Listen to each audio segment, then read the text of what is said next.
Aujourd'hui, Saint Luc va nous parler de l'arbre et son fruit.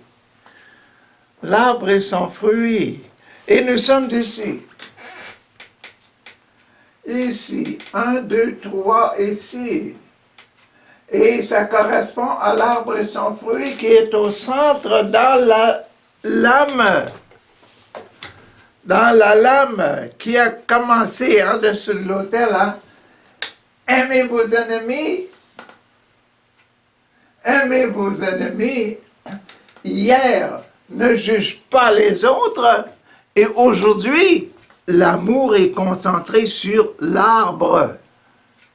L'arbre et son fruit. On s'en va, on rentre l'épée jusqu'aux racines. On voit les racines de l'arbre. Jésus, fils d'Abraham, fils d'Adam et fils de Dieu. L'arbre. Ah, on va aller là dans nous. Nous devons être des enfants de Dieu. Donc, c'est là l'endroit où Luc essaie de nous orienter. L'arbre et son fruit. Un bon arbre ne produit pas de mauvais fruits, et un mauvais arbre ne produit pas de bons fruits. Chaque arbre se reconnaît à son fruit.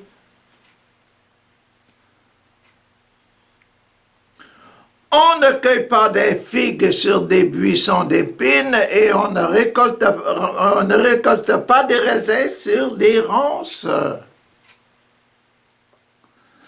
L'homme bon tire du bien du trésor de bien que contient son cœur. L'homme mauvais, lui, tire du mal de son trésor de mal.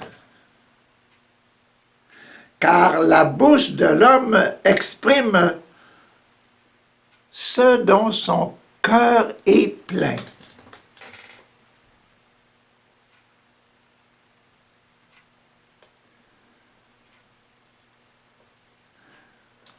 À mon âge, je me suis fait poser souvent la question, d'où est-ce que tu viens, toi? Quelles sont tes origines?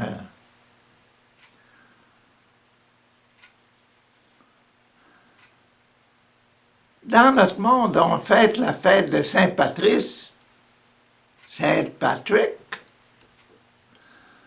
les Irlandais. Donc, on nous demande toujours, d'où est-ce que ta parenté vient? Viens-tu de France? Viens-tu d'Allemagne? Viens-tu d'Irlande? Viens-tu de quel pays? Tu es au Canada. Le Canada, il n'y a pas seulement des Autochtones, il y a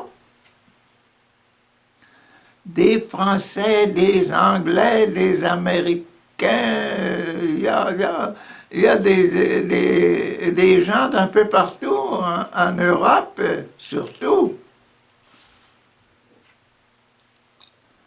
Ah, bon, voyons ce que dit Luc au sujet de l'arbre et son fruit. Jésus guérit un aveugle, c'est le numéro 1. Passage numéro 1 concernant le baptême. Ah, comme Jésus approchait de Jéricho, un aveugle était assis au bord du chemin et mendiait. Il entendit la foule passer. Ah, quelqu'un marche, il y a une foule. Ah. Et il demanda ce que c'était. On lui apprit que c'est Jésus de Nazareth. Ah. Jésus de Nazareth passait par là. Alors il s'écria, Jésus, fils de David. Voyez les racines de l'arbre? Jésus, fils de David, fils d'Abraham, fils d'Adam, fils de Dieu. Jésus, fils de David, aie pitié de moi.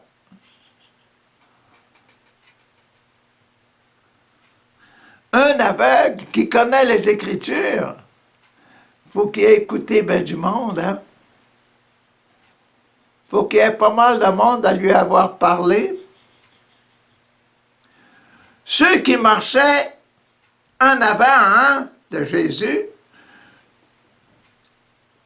faisaient des reproches à l'aveugle et lui disaient de se taire. Mais il criait encore plus fort, « Fils de David, aie pitié de moi! » Jésus s'arrêta. Jésus s'arrête, mais il est le fils de David, hein? Avec toute la connaissance qu'ils avaient de ce Jésus, fils de Nazareth. Jésus s'arrêtait et ordonna qu'on lui amène, qu'on le lui amène. Quand l'aveugle fut arrivé, Jésus lui demanda, « Que veux-tu que je fasse pour toi? » Bien simple comme question, mais c'est la vraie question. Que veux-tu que je fasse pour toi? C'est souvent les questions qu'on demande à quelqu'un qui vient nous voir. Il répondit, « Maître, fais que je voie de nouveau. » Maître! Donc, l'aveugle, il a une connaissance assez profonde de Jésus. Sa connaissance n'est pas superficielle. Et, ouais, Jésus lui dit, vois, ta foi t'a guéri. Ben, criait au nom de Jésus, fils de David, fils d'Abraham, fils d'Isaac, fils d'Adam et fils de Dieu. Ta foi t'a guéri.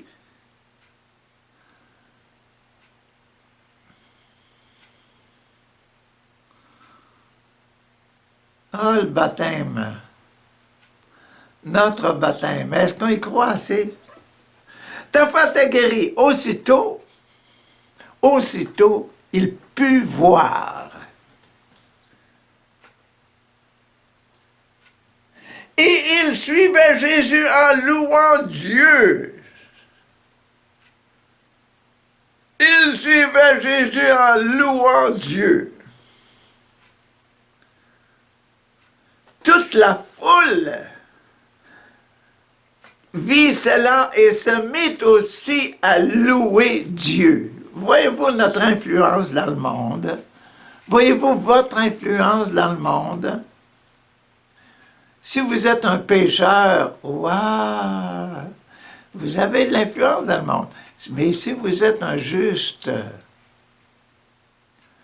vous avez une influence extraordinaire dans le monde. L'arbre et son fruit, c'était le baptême, mes origines. Notre baptême nous donne une origine. Nous sommes enfants de Dieu par le baptême. C'est beau d'y penser, c'est beau de le réfléchir. Et c'est beau parce que ça nous donne du courage intérieur pour nous demander, pour pouvoir demander au mon Dieu, pardonne-moi. Je suis de la famille et je veux devenir un enfant de la famille qui n'a pas peur de témoigner que sa famille est bonne. De témoigner que le Fils de Dieu.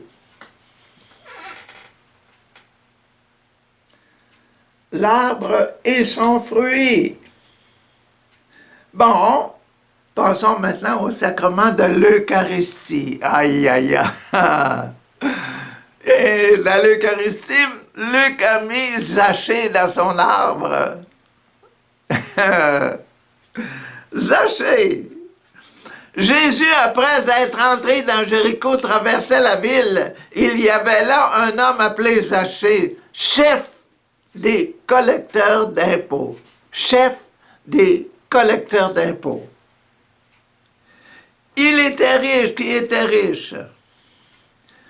Il cherchait à voir qui était Jésus. Mais comme il était de petite taille, il courut alors en avant et grimpa dans un arbre d'un sycomore pour voir Jésus qui devait passer par là. Quand Jésus arriva à cet endroit, il leva les yeux et dit à Zachée, « Hé, dépêche-toi de descendre, Zachée. » Il l'appelle par son nom. « Dépêche-toi de descendre, Zachée. » Personne ne lui avait dit que c'était Zachée. « Dépêche-toi de descendre, Zachée, car il faut que je lâche chez toi aujourd'hui. » Peut-être que Jésus le connaissait, vu que c'était le chef des collecteurs d'impôts, le chef de ceux qui croyaient, qui sont des mauvais, là. Hein? Le chef des mauvais, peut-être que Jésus l'avait déjà connu. Ah, c'est mon Zachée qui est dans l'arbre. Oh, ya. Zachée se dépêcha de descendre et reçut, et le reçut avec joie. Tous ceux qui virent cela s'indignaient et disaient, « Cet homme est allé loger chez un pécheur. » Jésus, qu'on appelle le Messie, il est allé loger chez un pécheur. Zachée se leva et dit au Seigneur, et dit à Jésus, « Écoute, maître,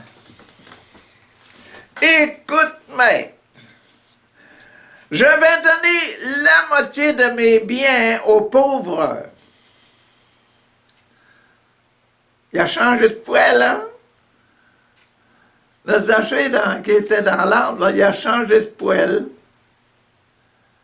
Quand Jésus a dit, « Je m'en vais aller loger chez toi », il donne un repas, un grand repas. Et on est dans le passage numéro 2, le passage de l'Eucharistie, c'est le temps de manger. Maître, je vais donner la moitié de mes biens aux pauvres, et si j'ai pris de l'argent à quelqu'un en le trompant, par fraude, je vais lui rendre 4 fois autant. 4 fois autant. 4. Le nombre 4, le nombre du ventre, le nombre de la famille. Je fais partie de ta famille, Jésus. Je rends justice à tout le monde et je fais manger tout le monde.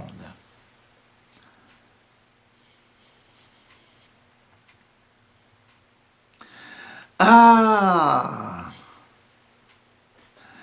Jésus lui dit,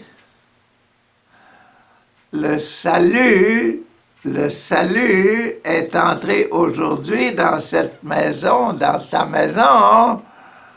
Le salut est rentré dans ta maison, ta décision est vraiment formidable. Donnez, donnez, donnez, donnez. Jésus qui donne sa vie. Ta décision est formidable. Le salut est rentré dans ta maison.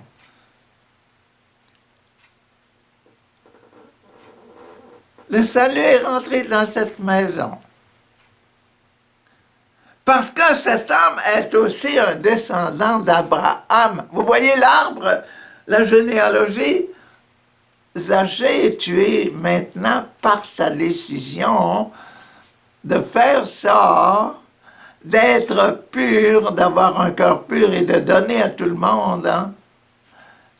Je te mets dans la liste, dans la lignée de l'arbre de la généalogie. Tu es un descendant d'Abraham.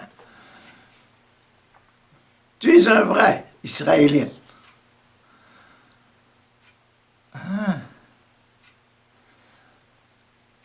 Luc est formidable, hein? Il est bon, il est bon, il est bon, il est bon.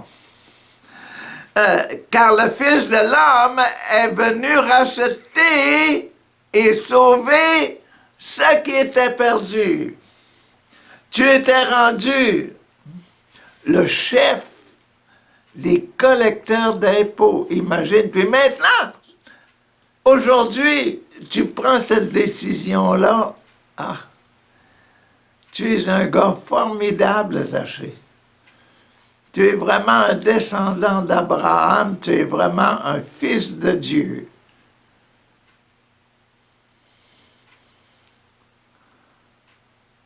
Merci Seigneur, merci Seigneur, merci Seigneur. Les belles décisions que l'on prend une fois de temps en temps. Prendre la décision de devenir un saint et puis la garder. Wow! C'est formidable. Fini pour l'Eucharistie. Passons au sacrement de la réconciliation. Le passage numéro 3, réconciliation. La parabole des pièces d'or. Jésus dit encore une parabole.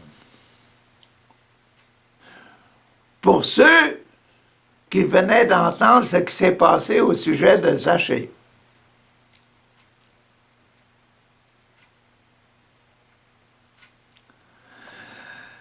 Comme il était près de Jérusalem, on pensait en effet que le royaume de Dieu allait paraître immédiatement. Fils de Dieu, il vient à Jérusalem, le royaume de Dieu va paraître immédiatement à Jérusalem.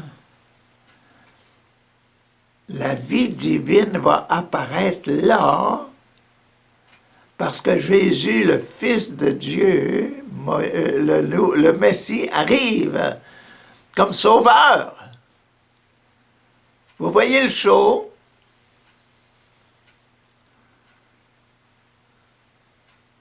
Les gens s'attendaient à ça.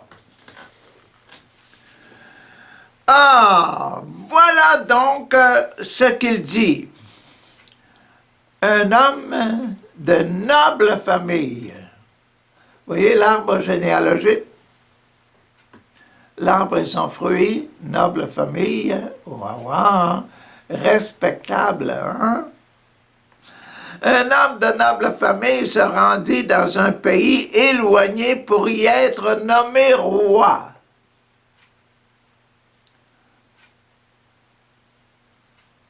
C'est bon. Ça ressemble à Jésus, c'est ça, Jésus de noble famille, fils de Dieu, s'en vient dans un pays éloigné, la terre, pour être nommé roi de la terre et du ciel. Ouais, c'est bon, c'est un bon rapprochement. C'est un bon rapprochement. Il devait revenir ensuite, il devrait revenir, ok. Avant de partir, il appela ses 10 serviteurs. Il y avait 10 serviteurs.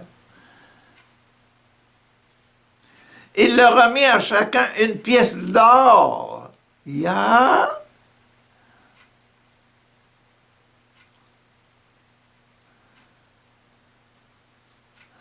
Jésus avait 12 apôtres. Il leur a mis chacun une pièce d'or.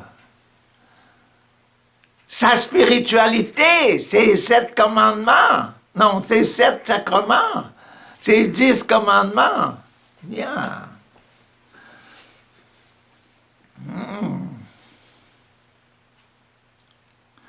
Avant de partir à la place serviteur, ces 10 serviteurs, il leur a mis à chacun une pièce d'or et leur dit, faites du commerce. Faites profiter. Avec cet argent jusqu'à ce que je revienne. Jésus, mort, ressuscité, va s'en aller. Et il va être le roi du ciel. Ah, merci Seigneur. Et quand il va revenir,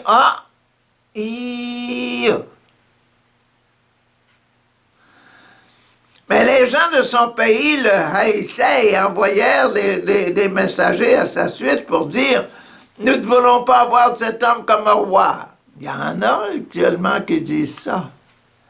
On ne veut pas s'occuper de Jésus.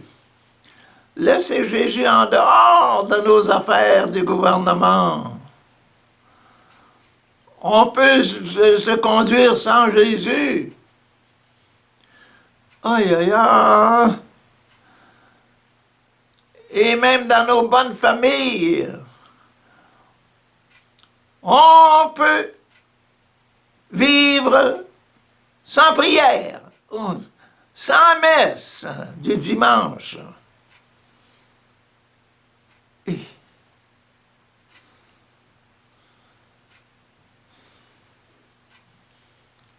Faut être des bons ambassadeurs, pas enseigner des choses mauvaises comme ça. Ah! Nous ne voulons pas avoir cet homme comme roi. Il fut nommé roi. Hein? Il fut nommé roi. Dans son pays, Jésus rendu au ciel. Ah oui, roi du ciel. Et il va s'en venir comme roi de la terre. Hein?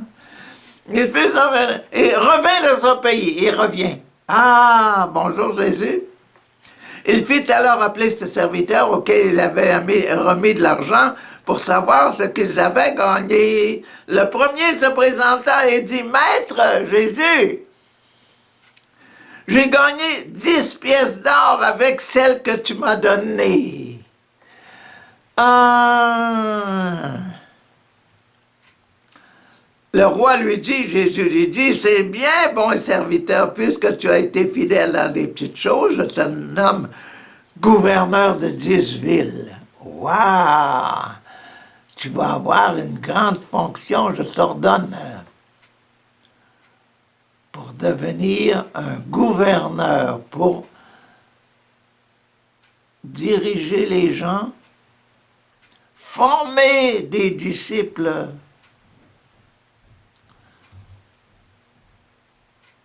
faire vivre les gens selon l'honnêteté, la justice et l'honneur de son peuple, de notre peuple. Le deuxième serviteur vint et dit, « Maître, j'ai gagné 5 pièces d'or avec celles que tu m'as données. » Ah, que je suis content. Le roi lui dit, « Toi, je te nomme gouverneur sur 5 villes. Tu vas aussi être gouverneur. 5 villes, tu vas avoir aussi une grande autorité sur les gens et puis tu vas aider les gens à vivre comme toi. Selon l'honneur de notre famille d'enfants de Dieu. »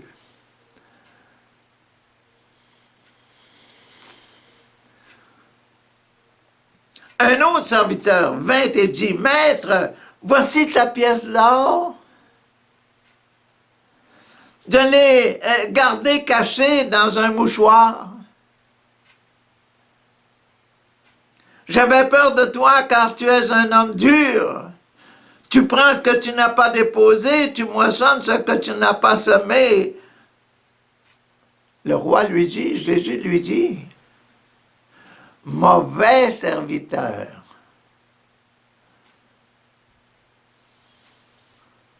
Je t'ai demandé de faire du commerce,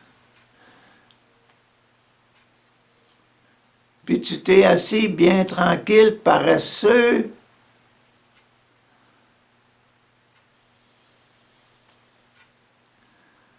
Quel est l'honneur de la famille là-dedans?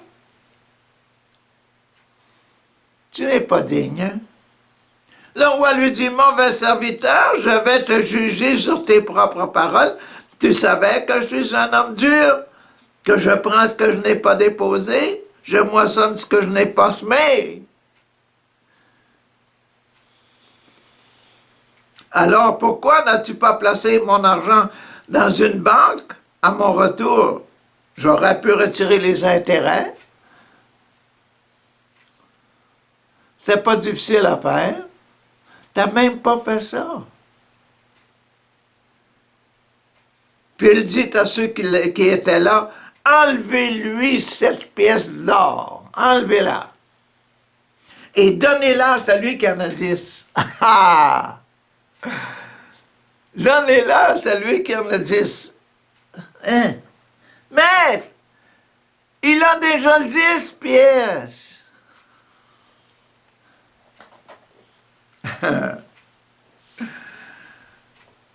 Je vous le dis, répondit-il,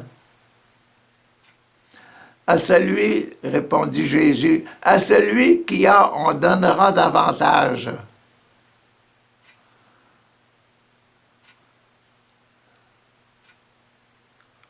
C'est beau, hein? Celui qui a, on donnera davantage. Tandis que celui qui n'a rien, on enlèvera même le peu qu'il a. Quant à mes ennemis, qui n'ont pas voulu m'avoir comme roi, amenez-les ici et tuez-le devant moi. Ça, je ne comprends pas. Ça ne veut pas rentrer dans ma tête, ça ne veut pas rentrer dans mon cœur. Une façon d'agir comme ça pour Jésus.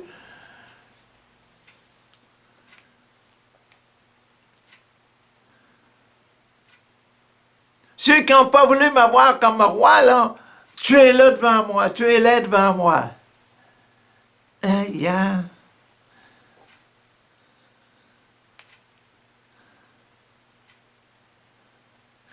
Ceux qui sont dans l'état de péché mortel, là, qui meurent.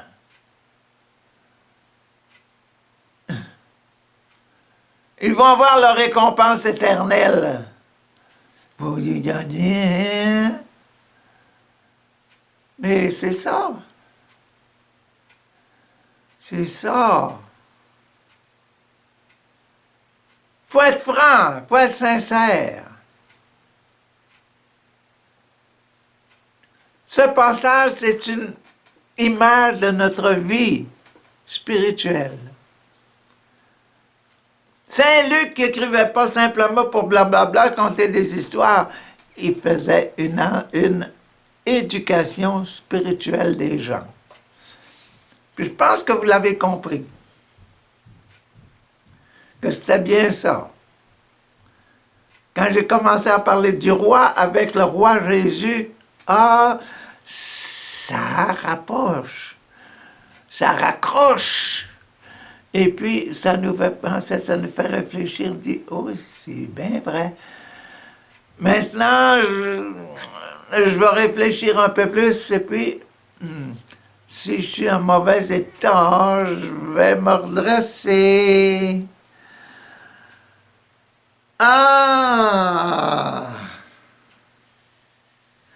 Bon, c'est fini pour le sacrement de la réconciliation. Il nous reste le sacrement de confirmation.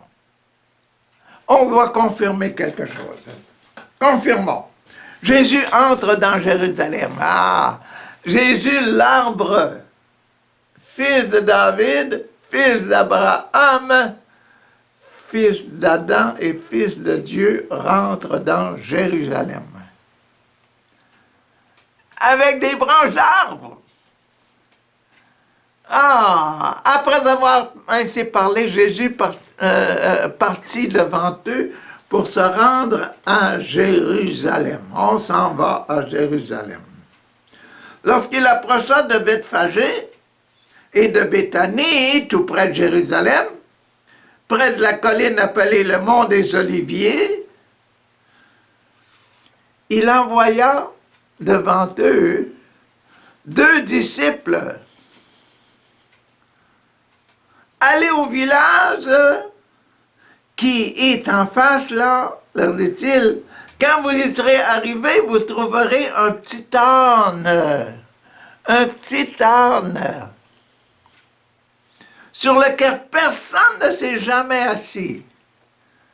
Détachez-le et amenez-le ici. Et si quelqu'un vous demande, pourquoi le détachez-vous? Dites-lui, le Seigneur en a besoin. Le Seigneur en a besoin.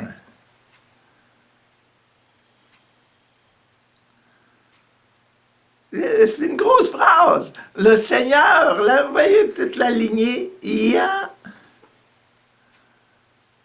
Vous voyez l'arbre généalogique de Jésus? Le Seigneur en a besoin. L'arbre et son fruit. Ah, le Seigneur en a besoin. Les envoyés partir, les deux envoyés partir et trouvèrent tout comme Jésus leur avait dit. Exactement. Pendant qu'ils détachaient leur nom, les propriétaires leur dirent, « Pourquoi détachez-vous ce nom? » Il répondit, « Le Seigneur en a besoin. » La phrase. Le Seigneur en a besoin. Puis ils amenèrent leur nom à Jésus, ils jetèrent leur manteau sur l'animal et firent monter Jésus dessus.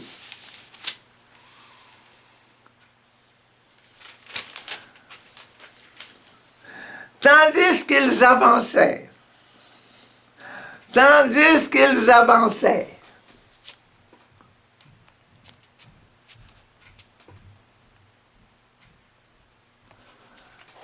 l'entrée à Jérusalem. Tandis qu'ils avançaient, les gens étendaient leurs manteaux sur le chemin comme ils approchaient de Jérusalem par le chemin qui descendait du mont des Oliviers. Toute la foule des disciples, pleine de joie, se mit à louer Dieu d'une voix forte pour tous les miracles qu'ils avaient vus de la main de Jésus. Ils disaient que Dieu bénisse le roi. Le Seigneur en a besoin. Que Dieu bénisse le roi qui vient au nom du Seigneur. Paix dans le ciel et gloire à Dieu. La foule. Hein? Avec des branches de rameaux, avec des paletots sur la route pour que le roi soit bien reçu dans Jérusalem. Quelques pharisiens qui se trouvaient dans la foule dirent à Jésus, « Maître, Maître, ordonne à tes disciples de se taire. » Jésus leur répondit, « Ah, écoutez bien. » Jésus leur répondit, « Je vous le déclare. S'ils se taisent là, les pierres crieront. » Hein? C'est fort, hein? Aujourd'hui, c'est la manifestation du royaume de Dieu.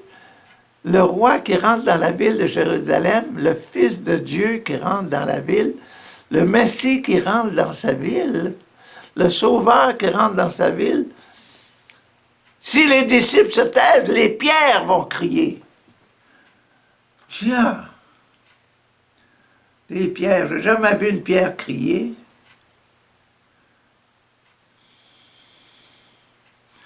Mais c'est une bonne réponse, hein? C'est une bonne réponse de Jésus pour les pharisiens. Bonne réponse. Bon, on a fini pour notre témoin, c'est bien notre Jésus, notre Messie qui est en train de créer notre témoin. Et puis tout le déploiement qui est alentour là, montre bien qu'il est reconnu comme étant de l'arbre généalogique qui est le bon arbre qui porte des bons fruits, fait des miracles et des miracles et des miracles.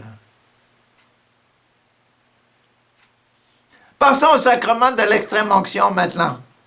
Jésus pleure sur Jérusalem. Aïe! Jésus rentre dans Jérusalem, mais il n'est pas reconnu.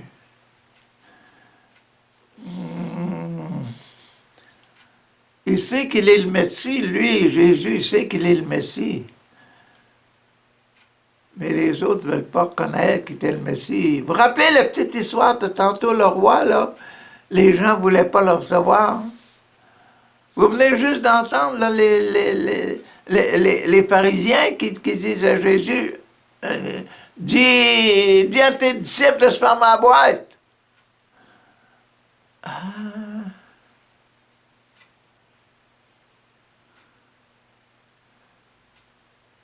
Vous imaginez un peu qu'est-ce qui va arriver, ces pharisiens-là? Hein? Il les amena devant lui, le roi, là, il les amena qui meurt. Tuez-les devant moi. Oh là là! Et les pharisiens, hein? Après la mort de Jésus, quand l'église de Jésus s'est mise à pousser, là, les pharisiens, l'église juive s'est mise à diminuer beaucoup. Il y a beaucoup de juifs qui se devenaient des apôtres et suivaient les apôtres, suivaient les 12 apôtres.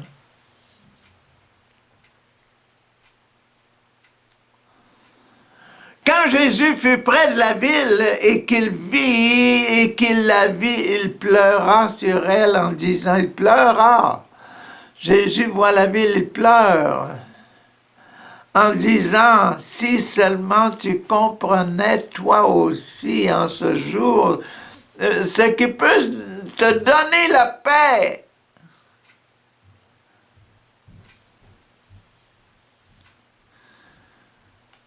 Je suis venu pour te donner la paix.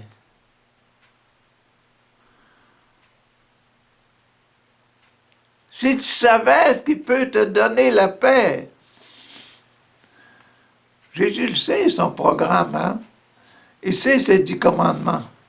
Il sait son Notre Père.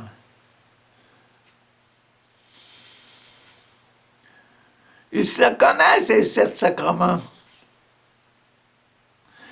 Si tu savais toi aussi en ce jour ce qui peut te donner la paix, mais maintenant cela est caché, tu ne peux pas le voir. Car ces jours vont venir pour toi où tes ennemis t'entoureront d'ouvrages fortifiés. Des ouvrages fortifiés, c'est pour des armées, ça.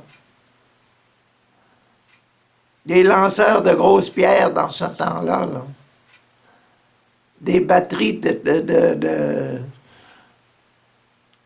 canons, mais des canons avec des pierres, hein, pour défoncer les portes.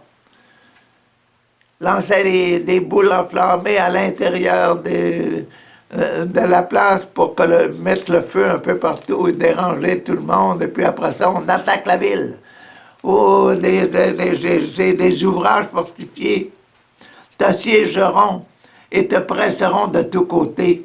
Ils te détruiront complètement, toi et ta population.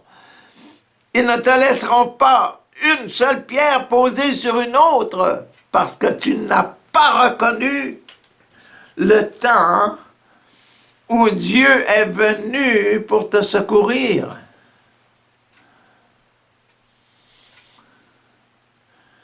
Tu n'as pas reconnu le Messie. Tu ne m'as pas reconnu moi. Tu ne veux pas me reconnaître moi. Et Jésus pleura comme il pleure aujourd'hui sur tous les péchés que nous faisons, tout notre endurcissement dans le mal.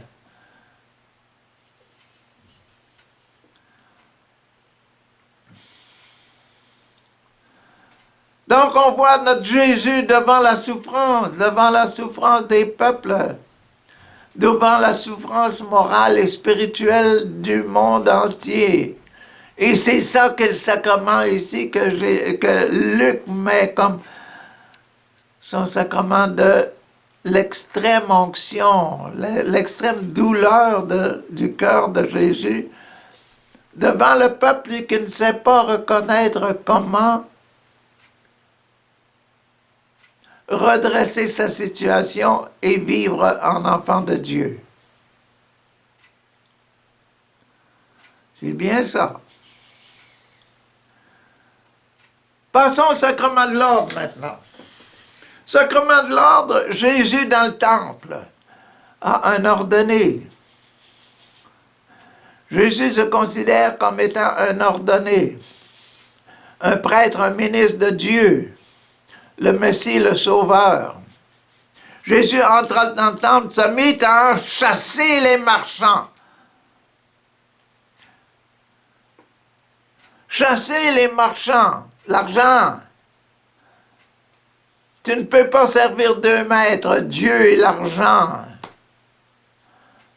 Chasser les marchands en leur disant, les Écritures déclarent, ma maison sera une maison de prière. Mais vous, vous en avez fait une caverne de voleurs.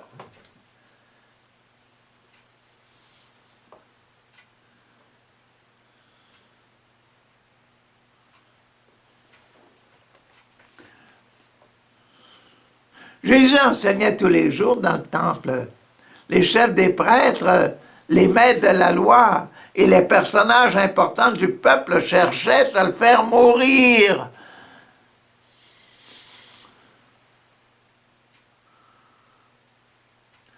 Mais ils ne savaient comment y parvenir, car tout le peuple écoutait Jésus avec une si grande attention. Aïe, aïe, aïe, Jésus n'était pas comme eux autres. Jésus avait son peuple. Jésus était le vrai arbre de vie. Et il donnait sa vie. Et il va la donner jusqu'à la fin.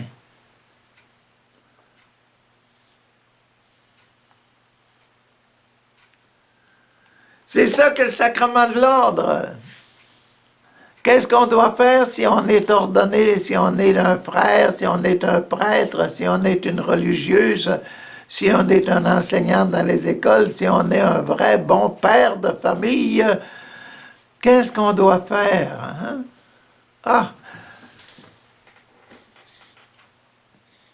Pour être comme Jésus, enlever ce qui est mauvais dans nos cœurs, dans nos familles, dans nos paroisses, dans nos pays, dans nos provinces, dans nos villes.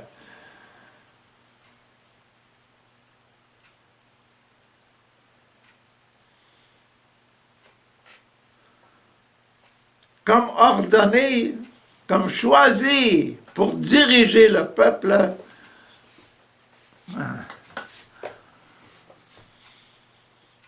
On accepte une grande responsabilité.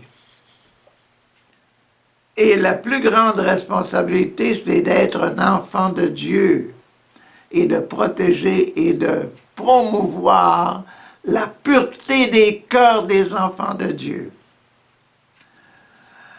Ah, rentrons maintenant dans le mariage, la fidélité. La fidélité, d'où vient l'autorité de Jésus? D'où vient la fidélité de Jésus? D'où vient l'autorité de mon arbre? L'arbre généalogique, Jésus, fils de Joseph, fils de Marie, fils de David, fils d'Abraham, fils d'Isaac, Jacob, fils d'Adam, fils de Dieu. Ah, fils de Dieu, fils de Dieu. D'où vient l'autorité? Qu'est-ce qui me fait agir? Quel est le principe de base qui me fait agir fils de Dieu? Ah, bon. Un jour, comme Jésus enseignait, le peuple dans le temple et annonçaient la bonne nouvelle les chefs des prêtres et les maîtres de la loi. Ah, chefs des prêtres et maîtres de la loi survinrent avec les anciens des Juifs. Ah, et lui dirent à Jésus, dis-nous de quoi tu fais ces choses, de quel droit tu fais ces choses. Qui t'a donné le droit de les faire, de faire ce que tu fais là? Chasser les vendeurs du temple, des choses comme ça. Pourquoi tu n'as pas laissé les prêtres le faire? Ben parce qu'ils ne le faisaient pas. J'étais obligé de le faire. Dis-nous de quel droit tu fais ces choses? Qui t'a donné le droit de les faire? Jésus leur répondit, je vais vous poser une question moi aussi. OK? Dites-moi, qui a envoyé Jean baptiser? Dieu ou les hommes?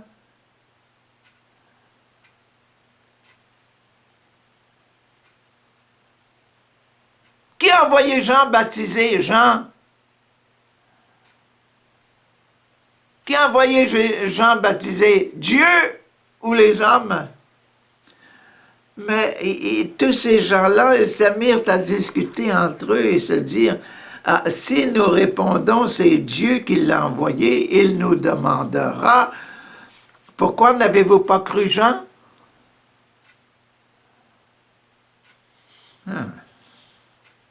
Mais si nous disons, ce sont les hommes qui l'ont envoyé,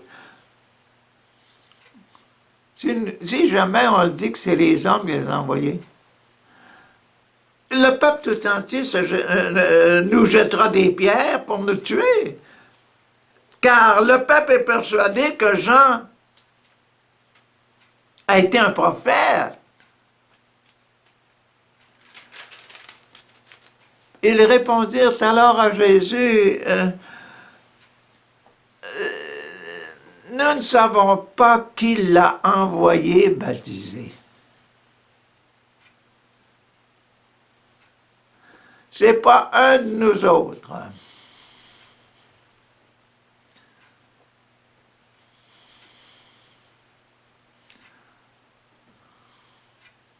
Et Jésus leur dit, eh bien, moi non plus, je ne vous dirai pas de quel droit je fais ces choses. Ça veut dire quoi? Ça veut dire que Jésus se reconnaissait comme étant, il y a l'arbre, dans l'arbre, fils de David, fils d'Abraham, fils d'Adam et fils de Dieu.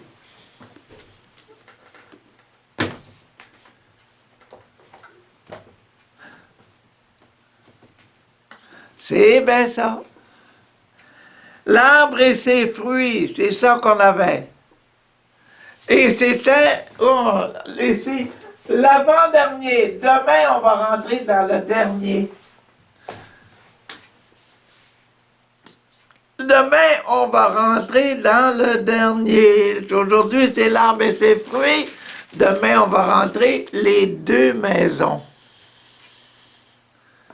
La maison construite sur le roc, fondation sur le roc et fondation sur le sable. Deux maisons, une maison construite sur le roc et une maison construite sur le sable. C'est comme nos vies à nous autres. Une maison construite sur le spirituel, la foi en Dieu, qui existe éternellement, une maison construite sur le sable, sur le monde, les espérances du monde, l'argent, hein? La gloire, hein? La puissance, hein? L'intelligence dans les beaux gestes, etc. Hein? Yeah?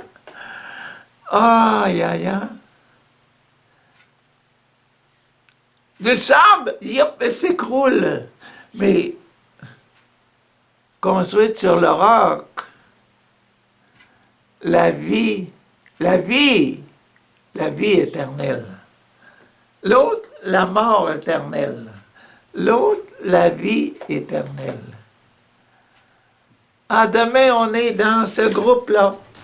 7 passages ici, sur cette spiritualité-là. OK, vous êtes prêts? Demain. Bonne journée.